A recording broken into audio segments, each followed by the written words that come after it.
बाळासाहेबांच्या तमाम शिवसैनिकांना तुमच्या ह्या अनिश गाढवेचा, बाळासाहेबांच्या या कडवट शिवसैनिकाचा मानाचा जय महाराष्ट्र। शिवसैनिकांनो, अजूनही शिवसेना एक वादळ या आपल्या हक्काच्या माध्यमाला सबस्क्राइब करायचं राहून गेलं असेल, अजूनही सबस्क्राइब केलं नसाल तर तुम्हा सर्व शिवसैनिकांना पुन्हा एकदा कळकळीची विनंती, आता ताबडतोब शिवसेना एक वादळ आपण सर्वांनी लाखोंच्या संख्येने सबस्क्राइब ठेवा। उभ्या महाराष्ट्रात शिवसेनेच्या ज्वलंत विचारांना पोहोचवणाऱ्या या माध्यमाला आपण सर्वांनी मिळून मोठं करा ही नम्र विनंती करतो। आजच्या व्हिडिओमध्ये शिवसैनिकांनो तुम्हा सर्वांसमोर माजलेल्या सत्तेचे दोन प्रसंग ठेवणार आहे। माजलेली सत्ता, सत्तेचा माज। आजवर आपण सत्तेची गरमी, सत्तेचा उन्माद या अशा प्रकारचे शब्दप्रयोग करत होतो, पण आता इथून पुढे माजलेली सत्ता हाच शब्दप्रयोग करावा लागेल, कारण हे जे प्रसंग घडतायत आता हे वाढत जाणार आहे। कारण आता सत्ता ही डोक्यात घुसू लागलेली आहे, सत्तेची बाधा झालेली आहे। आता सत्तेमुळे आमचं कोण काय वाकडं करतंय, आमचं कोण काय उखाडणार, ही वृत्ती आता या कमळीच्या आणि कमळीच्या बगल बच्च्यांच्या आता मनामध्ये उतरलेली आहे। आमचं कोण काय वाकडं करतंय, प्रशासन आमचं म्हणजे पोलीस प्रशासनाचा धाक उरलाय का? सर्वात प्रथम जे व्हिडिओ मी तुम्हाला दाखवेल ते प्रश्नचिन्ह आहे पोलीस प्रशासनावर। खरं तर पोलीस प्रशासनाचा मी इथे उल्लेख करतोय, दुसरा प्रसंग हा त्यातलाच आहे, पण सगळ्यात पहिला प्रसंग मी तुम्हा सर्वांसमोर ठेवतो। दोन्ही प्रसंग तसे मुंबईतलेच, एक मुंबईतला आणि एक मुंबईच्या लगतच्या असलेल्या ठाणे जिल्ह्यातल्या कल्याण डोंबिवली शहराचा। त्या शहरात ज्याला आपण महाराष्ट्राची सांस्कृतिक राजधानी म्हणतो, असं कल्याण डोंबिवली, महाराष्ट्राची म्हणण्यापेक्षा देशाची म्हटलं तरी वावगं ठरू नये, ही सांस्कृतिक राजधानी, ज्या सांस्कृतिक राजधानीमध्ये 3-4 जण येतात, हट्टेकट्टे 3-4 जण येतात आणि एका वयोवृद्धाला पकडून त्याला साडी घालतात। त्याचं कारण काय, हे सगळं का घडलं, हे सर्व तुम्हा सर्वांसमोर ठेवेल। पण ही अशा प्रकारे त्या मामा पगारेंना, 73 वर्षांच्या त्या काँग्रेसींना अशा प्रकारे 4-5 जणांनी घेरून त्यांना पकडून त्यांना ती साडी घालणं हा कुठल्या मर्दानगीचा भाग राहिला? हीच देवेंद्र फडणवीसांची भाजपा आहे का? खरं तर देवेंद्र फडणवीसांची भाजपा म्हणण्यापेक्षा अटलजींची भाजपा आहे का?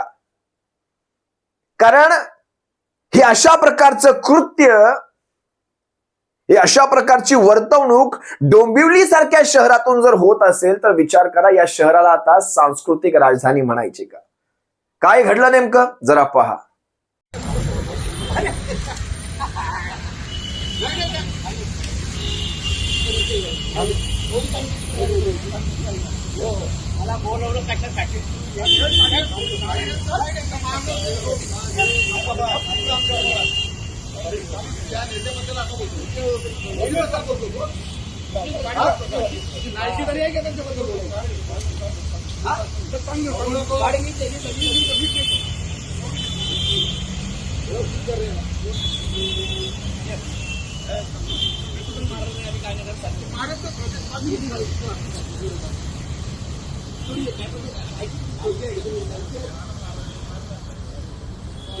वरती कांद्या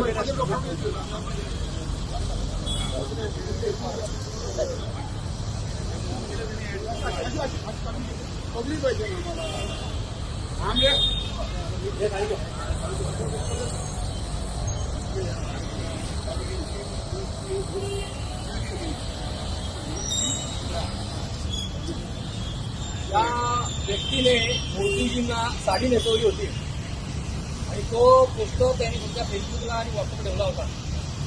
त्यासाठी आम्ही या भारतीय जनता पार्टी हा व्हिडिओ पाहिल्यानंतर तळपायची आग मस्तकात जाते।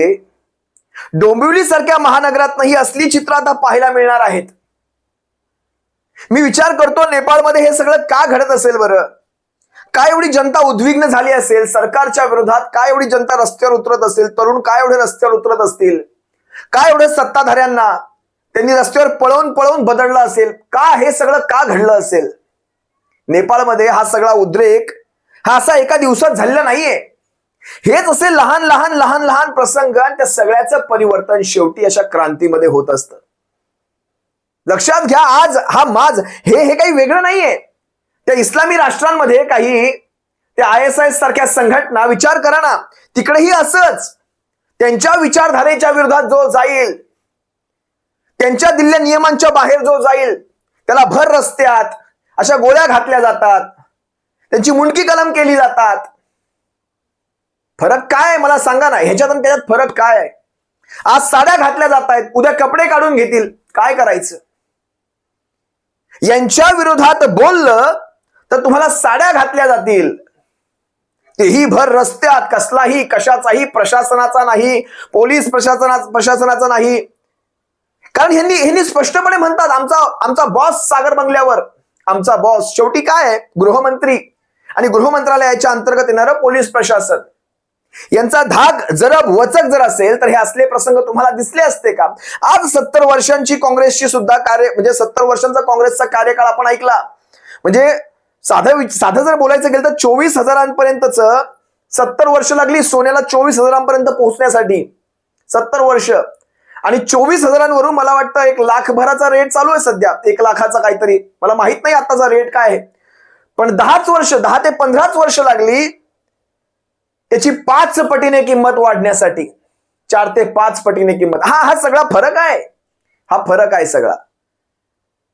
एवढ्यात म्हणजे त्यांचं नाव जे काँग्रेसी वयस्कर काँग्रेसी मामा पगारे त्यांचं नाव, मला वाटतं मामा पगारे, मला वाटतं मागासवर्गीय समाजातून ते येतात. मामा पगारेंना ज्या प्रकारे ही वागणूक भर रस्त्यामध्ये दिली गेली, 4-5 हट्ट्याकट्ट्यांनी येऊन त्यांना पकडलं, त्यांना साडी घातली, त्यांच्या बोलण्यातून असं जाणवतंय की त्यांना वेगळ्या काहीतरी कारणासाठी तिथे बोलावण्यात आलं होतं आणि त्यानंतर अचानक त्यांना घेरून अशा प्रकारे त्यांना साडी घालण्यात आली. विषय काही का असे ना, ह्या दोघांच्याही बॅकग्राऊंड मध्ये मला जायचं नाही. विषय काही का असे ना, 2 प्रसंग म्हणजे दोघांच्याही म्हणजे 2 प्रसंगांचं मी तुम्हाला सांगतो. मामा पगारेंचा हा सगळा प्रसंग तिथे काय आहे की त्यांनी नरेंद्र मोदींची एक आक्षेपार्ह पोस्ट फॉरवर्ड केली, नरेंद्र मोदींची आक्षेपार्ह पोस्ट. आणि त्या पोस्टमध्ये ह्या त्यांच्या कार्यकर्त्यांच्या, या भाजपाच्या कार्यकर्त्यांच्या बोलण्यातून असं जाणवतं की त्यांना साडी घातलेला फोटो व्हायरल केला. मला नवल वाटतं आजवर गांधी कुटुंबाचे म्हणजे सोनिया गांधींच्या असतील इतके बदनामीकारक आक्षेपार्ह पोस्ट आजही समाज माध्यमांवर आहेत. मला कधी कधी नवल वाटतं ज्यांना विदेश म्हणजे आता म्हणजे विदेशची बहू काहीतरी असं काहीतरी त्यावेळेस चालायचं, परदेशी बहू वगैरे असताना हिणवलं जायचं. त्या सोनिया गांधी सुद्धा आज तुम्ही त्यांना पाहाल ना, त्यांचं व्यक्तिमत्व तुम्ही पहा, ते आजही साडीमध्ये वावरताना दिसतात. कशात? विदेशी म्हणतो आपण त्यांना, पण त्या साडीमध्ये वावरताना दिसतात. आणि आपल्याकडे आपल्या घरातल्या साडीमध्ये आहेत. जी साडी या भारतीय संस्कृतीचं एक प्रतीक आहे की नाही? साडी भारतीय संस्कृतीचं प्रतीक आहे, भारतीय सभ्यतेचं एक प्रतीक आहे. ती साडी त्या सोनिया गांधींनी स्वीकारली. आपण किती स्वीकारली? आपण खरंच स्वीकारली ती साडी? मला वाटत नाही. जे काही असेल ते ज्याचा त्याचा वैयक्तिक स्वातंत्र्याचा भाग राहिला, ज्याला काय घालावं, काय खावं, काय प्यावं, काय बोलावं, भारतीय संविधानाने चौकटी आखून दिलेल्या आहेत. आता जर हा स्वातंत्र्याचा वैयक्तिक स्वातंत्र्याचा भाग असू शकतो, तर मग त्या व्यक्तीने त्याला वाटलेली पोस्ट फॉरवर्ड केली. जर ती कायद्यामध्ये बसत नसेल तर कायदे होते की नाही? कायद्यांना तुम्ही आव्हान देता का? प्रशासनाला तुम्ही आव्हान देता का? पोलीस प्रशासनाला तुम्ही आव्हान देता का? तुम्हाला त्यांचा विचार पटत नसेल, तुम्ही त्यांची रितसर तक्रार करावी. जर कायद्यामध्ये तो गुन्हा ठरत असेल तर त्यांच्यावर कायदेशीर कारवाई होईल की नाही होईल? आपला कायद्यावर विश्वास आहे की नाही? पण कायदे आमचे, आम्ही त्याला पायदळी तुडवणार, आमचा न्याय आम्ही रस्त्यावर करणार, ही जी मनोवृत्ती वाढत चालली आहे ना, याला मी म्हणतो माजलेली सत्ता आणि सत्तेचा माज ज्यावेळेस डोक्यात जातो त्यावेळेस हे असले प्रसंग दिसतात. त्या मामा पगारेंनी पुढे त्याच्याविषयी स्पष्टीकरण दिलेलं आहे, तेही तुम्हाला ऐकवतो, पहा. तिचं काही त्याच्यामध्ये सगळे गुंड प्रवृत्तीचे, त्याच्यामध्ये काही मला वाटतं रिक्षा युनियनचा एक अध्यक्ष मला त्याच्यामध्ये दिसला, कारण माझं लाईफ 50 वर्षाचं डोंबिवलीमध्ये काँग्रेसचं आहे, तर त्यालाही मी चांगलं ओळखतो. या लोकांनी लगेच मला सगळ्यांनी पकडलं, हे व्हिडिओमध्ये दिसतंय ते. आता पकडल्यानंतर मला लगेच सांगितलं मोदीच्या विरोधात पोस्ट केली का? म्हटलं मी पोस्ट केलेली नाही, ती आली होती, मी फॉरवर्ड केलेली आहे.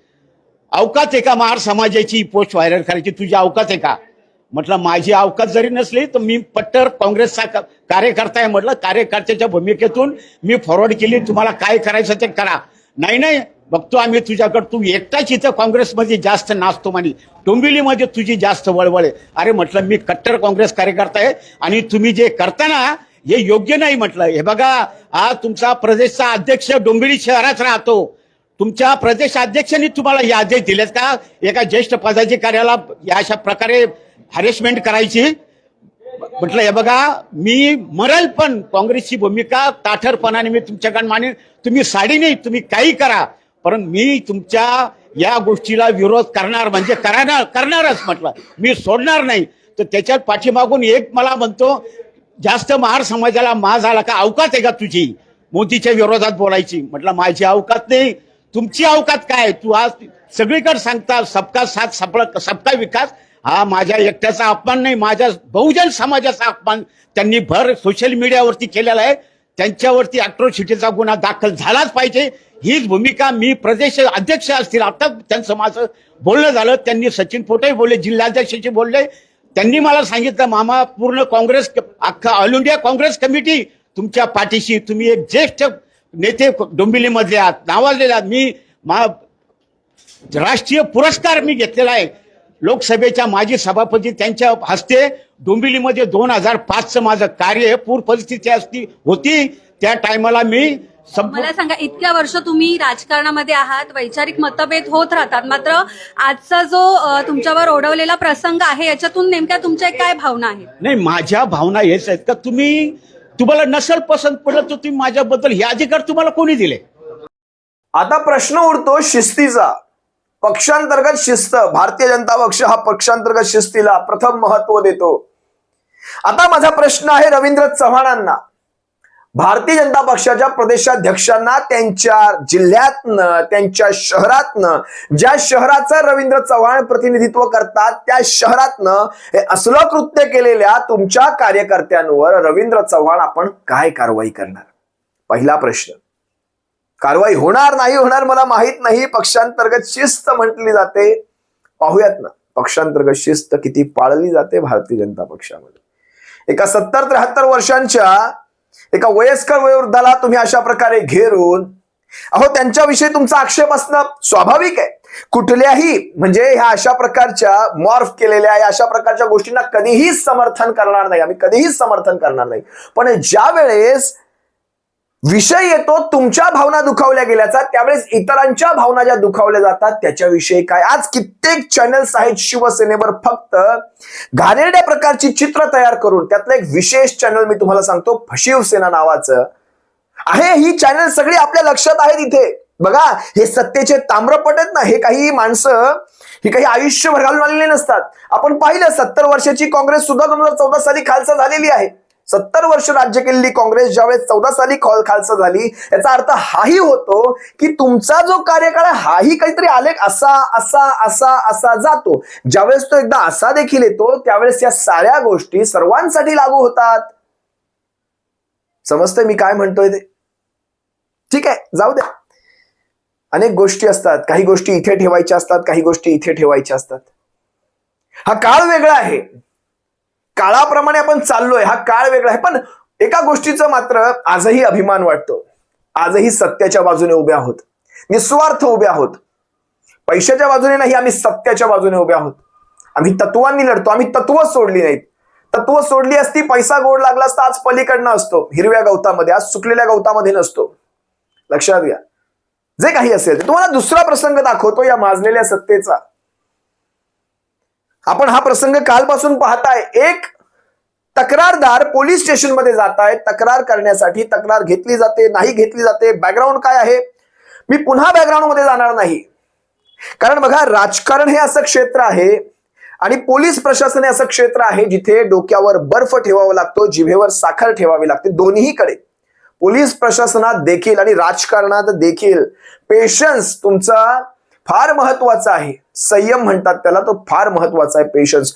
त्या पोलीस अधिकाऱ्याकडे ज्या वेळेस तो व्हिडिओ व्हायरल झाला, त्या महिला अधिकाऱ्याने ज्या प्रकारे अर्वाच्य भाषा वापरली, जे शब्द वापरले, ते तुम्ही व्हिडिओ दाखवेल मी तुम्हाला. एकदा तुम्ही हा व्हिडिओ पहा, पुढे मी माझं विश्लेषण करतो. एक मोठी बातमी आहे. तक्रार का घेत नाही जाब विचारणाऱ्या एका तक्रारदार महिलेवरती महिला पोलीस अधिकारी धावून गेलेली आहे. मुंबईमध्ये व्हीपी रोड पोलीस ठाण्यात हा प्रकार घडला आणि त्या ठिकाणचा व्हिडिओ सुद्धा व्हायरल झालेला आहे. तक्रारदार महिलेवरती महिला पोलीस अधिकाऱ्यानं वर्दीवरची नेम प्लेट बॅच फेकून मारल्याचा व्हिडिओ व्हायरल झालेला आहे.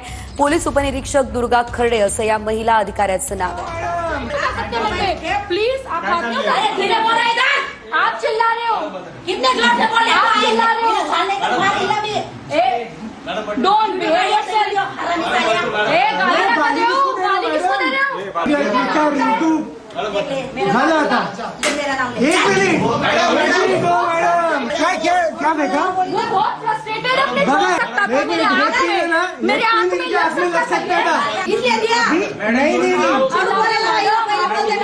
आता हा व्हिडिओ आप चिल्ला या व्हिडिओमध्ये त्या महिला अधिकाऱ्याने जे शब्द वापरले बघा, माझा आजच्या ह्या व्हिडिओला पाहून त्या तमाम परप्रांतीयांना सुद्धा हे सांगणं आहे. तुम्हाला वाटतं ना मराठी माणसं अशीच कुणाचीही बाजू घेतात, मराठी म्हणून एकत्र होतात. मला हिंदी भाषिकांना किंवा मराठी इतर भाषिकांना सुद्धा हे सांगणं आहे आजच्या ह्या व्हिडिओतून. तुम्हाला वाटतं मराठी माणसं सत्य काय असत्य काय हे पाहत नाहीत, फक्त मराठी म्हणून बाजू घेतात, असं नाहीये. या व्हिडिओत किंवा हे अशा प्रकारचे व्हिडिओ जे समाज माध्यमांवर आले त्याच्या खालच्या कमेंट्स वाचा. एकाही मराठी माणसाने त्या पोलीस PSI ज्या आहेत, सब इन्स्पेक्टर, त्यांची एकाही मराठी माणसाने बाजू घेतली नाही. प्रत्येकाने खाली लिहिलेलं आहे यांच्यावर कारवाई, कडक कारवाई झाली पाहिजे. याचं कारण तुम्हाला सांगतो. याचं कारण बघा, इथे लोकांना सहज करता आलं असतं, मराठी इतर असा हा भेद करता आला असता, पण तो केला नाही. याचं कारण सत्य असत्य हा मराठी माणूस पाहतो. आज समोरची तक्रारदार पार्टी ही हिंदी दिसते त्यांच्या बोलण्यातनं, पण PSIचं वागणं चुकीचं आहे आणि ते चुकीचंच आहे. त्याच्यासाठी मराठी माणसाने तिची बाजूही नाही घेतली. हा विषय तो नव्हता. मला जो विषय तुम्हा सर्वांसमोर त्याचा हा वेगळा भाग झाला. एक सहज विषय आला म्हणून बोलून दाखवला. मराठी माणूस हा सृजन आहे, हा जाणतो परिस्थितीला. असो, त्या महिला पोलीस अधिकाऱ्याने ज्यावेळेस तिला नाव विचारलं, तिने आपली नेमप्लेट जे असतं इथे ते काढलं आणि फेकून तिच्या डोक्यावर मारलं. ज्याला मागे पिन आहे, पिन तुम्ही पाहिली त्या व्हिडिओमध्ये, ती पिन लागू शकली असती, डोळ्यात घुसू शकली असती, कपाळात घुसू शकली असती. त्याचा जराही विचार, हा माज येतो कुठून सत्तेचा, की आम्हाला काय कोण करणार आहे, आमच्यावर कुणाचा कंट्रोल नाही, आमच्यावर कुणाचा वरदहस्त असेल, मला नाही माहिती काय आहे. पण हा सुद्धा भेसाळ म्हणजे ढिसाळ प्रशासनाचा हा सुद्धा एक भाग. हा अशा अर्थाने हा सुद्धा एक सत्तेचाच माज. ढिसाळ प्रशासन, कंट्रोल नाही, या खात्यांवर सुद्धा कंट्रोल नाही. काय म्हणावं या सगळ्या गोष्टी. आज पोलीस स्टेशनमध्ये माणूस चालता फिरता जातो का? मजा वाटते म्हणून पोलीस स्टेशनच्या आसपास सुद्धा माणसं फिरकत नाहीत. एवढा त्यांना वाईट अनुभव असतो की आसपास सुद्धा, आता सध्याचं मला माहित नाही, पण प्रशासनाने या गोष्टी सुधाराव्यात, पोलीस प्रशासनाने देखील, की लोकांना आत्मीयता वाटेल तिथे येण्यासाठी आणि त्यांना विश्वास वाटेल की आपलं काम इथे आल्यानंतर खरंच होईल किंवा आपल्याला न्याय मिळेल. ही अशा प्रकारच्या वृत्ती जर बाहेर दिसू लागल्या, अशी अनेक उदाहरणं आहेत. विशेषतः वाहतूक नियंत्रक हा जो भाग आहे हा तर अतिशय बदनाम झालेला आहे. वाहतूक नियंत्रण, तिथे होणारा भ्रष्टाचार, सगळ्या गोष्टी आज जगजाहीर लाखो व्हिडिओ आहेत. पण जाऊ द्या, ते सगळ्यामध्ये मी जात नाही. पण कालचा हा प्रसंग, तिच्यावर ज्या प्रकारे त्या तक्रारदार महिलेवर ज्या प्रकारे ओरडण्यात आलं, ज्या प्रकारे तिला तो बॅच फेकून मारण्यात आला, बाजूचे पोलीस, इतर पुरुष पोलीस सहकारी त्यांना थांबवण्याचा प्रयत्न करत होते, पण ते तसं घडलं नाही. काय असेल, मी समजू शकतो, पोलिसांवर सुद्धा प्रचंड ताण आहे, ते सुद्धा प्रचंड तणावाखाली 24 तासांच्या ड्युटी करत असतात. मी याही गोष्टीला मी कुठेही याला नजरअंदाज करून तुम्हाला चालता येणार नाही. त्यांच्यावरही ताण असेल, त्यांच्याही घरात काही समस्या असतील, काही असेल, पण शेवटी ज्यावेळेस आपण ती वर्दी घालतो, ज्यावेळेस त्या खुर्चीमध्ये बसतो, त्यावेळेस आपल्याला त्या सगळ्या गोष्टी एका बाजूला ठेवाव्या लागतात. कारण आपण शेवटी जनतेच्या सेवेसाठी समर्पित असतो. अनेक गोष्टी आहेत, या सगळ्या गोष्टींचा विचार करावा लागेल. पण हे दोन प्रसंग, कालचा आणि एक आजचा प्रसंग, हे प्रसंग पाहता भविष्यामध्ये, आता तर महानगरपालिकेच्या निवडणुका होऊ घातल्यात, कुठपर्यंत ही परिस्थिती आपल्या सर्वांना घेऊन जाईल मला माहित नाही. असले अनेक प्रसंग तुम्हाला पाहायला मिळते. ठीक आहे, या सर्वांचा सामना करण्याची ताकद आई जगदंबा, कारण नवरात्रीचे दिवस चालू आहेत, आज दिवस दुसरा. आई जगदंबा या माझ्या महाराष्ट्राला देव, हीच देवी चरणी प्रार्थना करतो आणि तुम्हा सर्वांची रजा घेतो. तुम्हा सर्वांना नवरात्रीच्या हार्दिक शुभेच्छा. उभ्या महाराष्ट्राला, शिवसेना एक वादळच्या सर्व परिवाराकडून उभ्या महाराष्ट्राला, उभ्या हिंदुस्थानाला नवरात्रीच्या हार्दिक शुभेच्छा देतो आणि रजा घेतो. सप्रेम जय महाराष्ट्र. काळजी घ्या. जय महाराष्ट्र.